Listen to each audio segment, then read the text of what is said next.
காய்ச்ச மரம். நிம்மாண்டி நாயக்கர் வயசானவர். பேரகால் அவரோட மனைவி.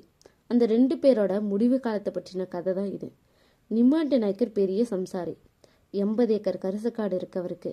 4 சொடி உழவு மாடு, தொழில் நிறைய கால்நடை செல்வங்கள், நிறைஞ்ச வெள்ளாமை, குடியிருக்கும் பூர்வீக வீடு போக 3 கார வீடு இருக்கு.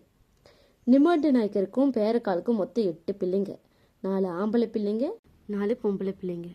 பொம்பளை பிள்ளைகளை நல்ல இடத்துல கட்டி கொடுத்துருக்காங்க.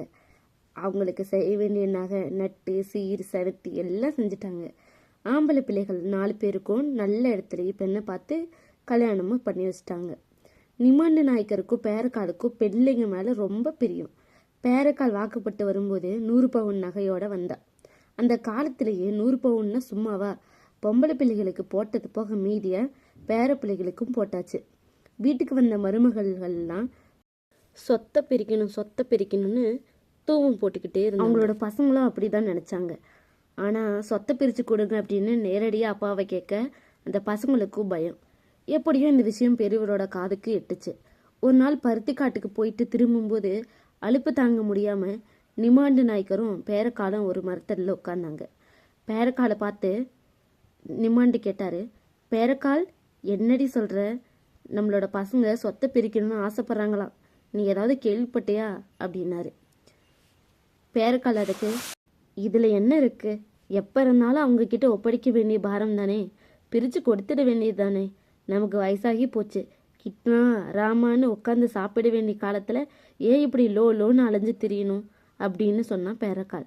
பேரக்கால் சொன்ன பிறகு அப்பில்லையது. மறுநாளே பையன்களுக்கெல்லாம் 4 பேரும் வர சொல்லி நிம்மாண்டி நாயக்கர் பாகப்பிரிவினை பற்றி அவங்ககிட்ட பேசினார். அவங்களும் சரி அப்படின்னு தலையாட்டினாங்க. சரி, அப்போ நீங்கள் மத்தியஸ்தர் ஒருவரை கூட்டிகிட்டு வாங்க அப்படின்னு சொன்னார் பெரியவர். நீங்கள் பார்த்து எப்படி செஞ்சாலும் சரிதான்பா.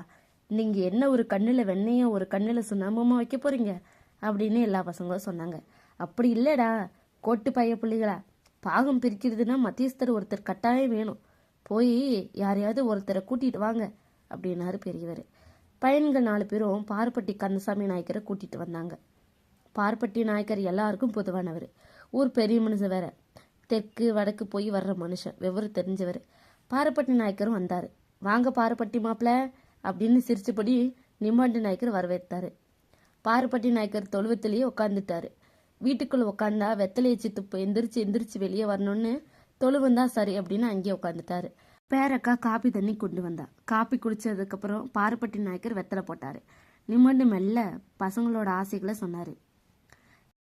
என்னைக்கு இருந்தாலும் செஞ்சிட வேண்டியதானே அப்படின்னு ஒத்துக்கிட்டாரு பாரப்பட்டி நாயக்கர். இருந்த பருத்தி, வத்தல், மல்லி, தானியங்கள் உட்பட மொத்த சொத்தும் 4 பாகங்களா பிரிக்கப்பட்டுச்சு. எல்லாம் வாய்க்கணக்காகவே சரிதானே அப்படின்னு கேட்டாரு பாரப்பட்டி.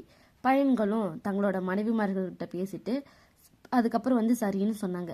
4 பாகங்களா பிரிக்கப்பட்ட சொத்துக்களை துண்டு சீட்டுகளில் எழுதப்பட்டுச்சு. அதை பாரப்பட்டி நாயக்கர் சுருட்டி குலுக்கி போட்டாரு. இளைவன் முதல்ல ஒரு சீட் எடுத்தான். அதுக்கப்புறம் ஒவ்வொருத்தங்களாம் சீட் எடுத்தாங்க. சீட்டில் எழுதப்பட்ட சொத்துக்கள் எடுத்தவருக்கு ஒவ்வொருவருக்கும் ஒவ்வொரு வீடு அப்படின்னு பிரிக்கப்பட்டுச்சு. ஒவ்வொரு வீட்லேயும் ஒரு வசதியும் இருந்துச்சு, வசதி குறைவும் இருந்துச்சு. மருமகள்கள் கண்களுக்கு வசதி குறைவே பெருசா தெரிஞ்சது. பூர்வீக வீடு அண்ணனுக்கு கிடைச்சது. அண்ணன் யோகக்காரன் அப்படின்னு தம்பிகளுக்கு பட்டுச்சு. தம்பிமார் பெண் ஜாதிகளுக்கு வைத்தறிச்சல் தொடங்கிருச்சு. பாக பிரிவினை ஒரு வழியா முடிஞ்சது அப்படின்னு பாரப்பட்டி நாயக்கர் நினைச்சிட்டாரு. இந்த நேரத்துல நிம்மாண்டி நாயக்கர் விறுவிறுன்னு பூர்வீக வீட்டுக்குள்ள போனாரு. வெங்கல தவளை ஒன்ன தூக்க முடியாம தூக்கிட்டு வந்தாரு. பாரப்பட்டி நாயக்கருக்கு முன்னால தவளையை கவுத்து தட்டினாரு. நாணயங்கள் விழுந்துச்சு. எல்லாம் வெள்ளிக்காசு, வெள்ளைக்காரன் காலத்து வெள்ளிக்காசு. அந்த காலத்துல 12 வெள்ளிக்காசுகளுக்கு 1 பவுன் தங்கம் வாங்கலாம். மொத்தம் 2000 காசுகள் இருந்துச்சு. காசுகளை சரிசமமா பகிர்ந்தாங்க. காசுகளை மகன்களுக்கு பகிர்ந்து கொடுக்கும்போது நிம்மாண்டி நாயக்கரோட முகத்தை பார்க்கணுமே, மனுஷன் முகத்துல ஒரே சந்தோஷம். நம்ம அப்பா மாதிரி இந்த ஊர்லயே யாரும் பிள்ளைகளுக்கு இப்படி பகிர்ந்து கொடுத்துருக்க மாட்டாங்க அப்படின்னு பிள்ளைகள் எல்லாம் பெருமையா நினைச்சுக்கிட்டாங்க. பொல்லாத கிழவர், இது மாதிரி இன்னும் எம்புட்டு பணத்தை எங்கெங்க புதைச்சு வச்சிருக்காரோ அப்படின்னு மருமகள்லாம் நினைச்சாங்க. பாரப்பட்டி கவலைப்பட்டாரு. இப்போ இந்த கிழவர் பண்ணியது வம்பான வேலை. பையன்களுக்கு ஏற்கனவே போதுமான அளவு கொடுத்துருக்காரு. வத்தல், பருத்தி, உளுந்து, மல்லி அப்படின்னு எல்லாமே கொடுத்தாச்சு. இப்போ போய் இவர் ஏன் இந்த பணத்தெல்லாம் பகிர்ந்து கொடுக்கணும், நோக்காடு சாவுனா பிரயோசனப்படுமே அப்படின்னு பார்ப்பட்டி நினைச்சிட்டாரு. நிம்மாண்டு பார்ப்பட்டியை பார்த்து சொன்னாரு, இத்தனை நாள் பிள்ளைங்க என் கையை எதிர்பார்த்து இருந்தாங்க, இனி நான் அவங்க கையை எதிர்பார்த்து இருக்கணும் அப்படின்னு சொன்னாரு. அதுக்கப்புறம் பிள்ளைகளை பார்த்து சொன்னாரு, பாருங்கப்பா, இருக்கிறது எல்லாத்தையும் உங்களுக்கு கொடுத்தாச்சு. அம்மா போட்டிருக்கிற கம்மல், நான் போட்டிருக்கிற வெள்ளை அண்ணா கயிறு மட்டும்தான் மிச்சம். இனி எங்களுக்குன்னு 3 வேளை கஞ்சி, கட்டிக்கிட்ட துணி, தலைக்கு எண்ணெய் அப்படின்னு சிரிச்சுக்கிட்டே சொன்னார் நிமாண்டு நாயக்கர். நிமாண்டு நாயக்கரும் பேரக்காலும் ஒவ்வொரு மாதமும் ஒரு மகன் வீட்டில் இருக்கிறதுன்னு முடிவு பண்ணாங்க. முதல் தடவை எந்த பிரச்சனையும் இல்லை. 4 வீட்லேயும் நல்ல கவனிப்பு. நாளாக நாளாக நிலைமை மோசமாச்சு. 3 வேளை சாப்பாடு 2 வேளையாச்சு. 2 வேளை சாப்பாடு 1 வேளையாச்சு. பேரக்கால் பிரியமாக போடு வெத்தலை நிறுத்தப்பட்டுச்சு. அடுத்தடுத்த மாதங்களில் தலைக்கு எண்ணெயும் போச்சு, உடுமாத்த துணையும் குறைஞ்சாச்சு. வயசானவங்க 2 பேரும் மெலிஞ்சு போனாங்க. உடம்பெல்லாம் வங்கு வத்தி போச்சு. 2 பேரும் சாயம் போன கந்தல் துணி மாதிரி ஆகி போயிட்டாங்க. எண்ணெய் தேய்க்காதனால தலை அட்டு பிடிச்சு பிசு பிசுன்னு ஆகி போயிடுச்சு. தாங்க முடியாம பேரக்கால் ஊர்குளத்துல போய் களிமண்ணை தலையில தேய்ச்சிட்டு குளிச்சுட்டு வந்தா. அன்னைக்குன்னு பார்த்து தச்சையில சின்ன மகள் அப்பா அம்மாவை பார்த்துட்டு போகணும்னு வந்தா. வந்தவன் நிலைமை புரிஞ்சுக்கிட்டு கோபத்தோடைய ஆங்காரத்தோடைய அண்ணன்களையும் மதினிகளையும் திட்டி தீர்த்தா. நிமாண்டு நாய்க்கரும் பேரக்கால குனிஞ்சு தலையை நிமிராம கண்ணீர் வடிச்சாங்க. தன்னோடு வந்து விடும்படி மகள் அம்மாவையும் அப்பாவையும் கேட்டா. கொஞ்ச நேரம் பெரியவர் பேசல. அதுக்கப்புறம் சொன்னாரு, சம்பந்தக்காரங்க வீட்டில் வந்து இருக்கிறது நல்லதில்லம்மா, நீ நிம்மதியா ஊருக்கு போமா அப்படின்னு சொன்னாரு. அன்னைக்கு இரவு வயசானவங்க 2 பேருக்கு தூக்கமே வரல. ஆதரவு இல்லாத நிலையை நினைச்சு கலங்கினாங்க. பேரக்கா நிமாண்டு நாயக்கரோட காதலை மெதுவா கேட்டா, எங்கேயாவது கண்காணாத இடத்துக்கு போயிடுவோமா? அவருக்கும் அதுதான் சரின்னு பட்டுச்சு. சரி அப்படின்னு நிமாண்ட சொன்னாரு. 2 நாள் கழிச்சு நடுவுள்ள மக வந்தா. அப்பா அம்மாவுக்கு பிடிச்ச பலகார பண்டம் எல்லாம் கொண்டாந்து தந்தா. அவங்க நிலைமையை பார்த்து கண்ணீர் விட்டா. போகும்போது அப்பா அம்மா கையில கொஞ்சம் பணம் கொடுத்துட்டு நினைக்கிறத வாங்கி தின்னுங்க அப்படின்னு சொல்லிட்டு போனான். ஊரை விட்டு போக நினைச்சுக்கிட்டு இருந்த அவங்களுக்கு இந்த பணம் உதவியா இருந்துச்சு. மக கொடுத்த பணத்தை வச்சுக்கிட்டு ஒரு நாள் அதிகாலையில வயசான 2 பேரும் கோவில்பட்டி புறப்பட்டு போனாங்க. தெரிஞ்சவங்க கண்ணில் படாம பயந்து நடந்து போனாங்க. கம்மலையும் வெள்ளி அண்ணா கயிறையும் வித்துட்டாங்க. சாமி கும்பிட்டு ரயிலேறி மதுரைக்கு போனாங்க. மதுரை ரயில்வே ஸ்டேஷன்ல கணக்கு வழக்கில்லாத கூட்டம். என்ன செய்யறது எங்க போறதுன்னு தெரியாம 2 பேரும் உட்காந்துட்டு இருந்தாங்க. அந்த கூட்டத்திலேயும் பேரக்கா கிட்ட ஒரு சின்ன குழந்தை வந்து ஒட்டிக்கிச்சு.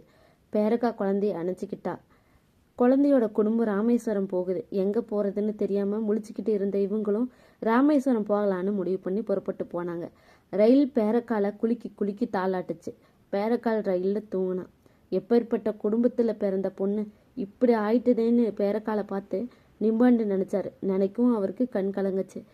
இவங்க கண் காணாம போன சமாச்சாரம் முதல்ல ஊருக்கு தெரிஞ்சிருச்சு. அதுக்கப்புறம் தான் பிள்ளைகளுக்கெல்லாம் தெரிஞ்சது. பிள்ளைகள் மனசு பதறிச்சு. என்ன இருந்தாலும் பெத்த தாய் தாப்புன்னு இல்லையா? மருமக்கமார்கள் எங்கனாவது கிடக்கட்டும்னு எரிச்சலோடு சொன்னாங்க. ஒரு நாள் ஒரு செய்தி காட்டு தீ மாதிரி வந்துச்சு. கிணத்துல ஒரு தாத்தாவும் பாட்டியும் போனமா மல்லாக்கம் மிதக்குறாங்களாம் அப்படின்னு எல்லாரும் ஓடி போய் பார்த்தாங்க. ஆனா அது இவங்க இல்லை. பிள்ளைங்க கொஞ்ச நாள் தாய் தகப்பனை ஓடி ஆடி தேடினாங்க. ஒரு தகவலும் கிடைக்கல. நிம்பாட்டு நாய்க்கரும் பேரக்காலும் கண் காணாம போய் 4-5 வருஷமாச்சு. ஊரு மறந்து போச்சு. ஒரு நாள் நேர்த்திக்கடன் செலுத்த பாரப்பட்டி நாயக்கர் ராமேஸ்வரம் போனாரு. சாமி கும்பிட்றதுக்காக கோவிலுக்கு போனாரு. கோவிலோட வாசல்ல 2 பக்கத்துலயும் பிச்சைக்காரங்க உட்காந்துருந்தாங்க. பாரப்பட்டி நாயக்கர் தச்சையெல்லாம் திரும்பி பார்த்தாரு. திகச்சு நின்னுட்டாரு. எங்கேயோ பார்த்த முகமா இருக்கேன்னு கவனிச்சாரு. பதறி போய் அந்த பிச்சைக்காரங்க வரிசையில நிம்மாண்டு நாயக்கரும் பேரக்காலும் இருந்தாங்க. 2 பேர் தலையும் மொட்டை போட்டு இருக்கு. பாரப்பட்டியால தாங்க முடியல. தலையில அடிச்சுக்கிட்டாரு. கோன்னு அழுதாரு. வயசான 2 பேரும் அளவே இல்லை. கண்ணில் இருந்த ஒரு பொட்டு கண்ணீர் கூட வரல. நிம்மாண்டு நாயக்கர் பாரப்பட்டி நாயக்கரை முன்ன பின்ன தெரியாத ஆளை பார்க்குற மாதிரி பார்த்தாரு. பேரக்காவுக்கு பாரப்பட்டி நாயக்கர் அடையாளம் தெரிஞ்சது. வாயை திறந்து ஒரே ஒரு வார்த்தை மட்டும் பேசினான். என் பிள்ளைங்க எல்லாம் நல்லா இருக்காங்களா?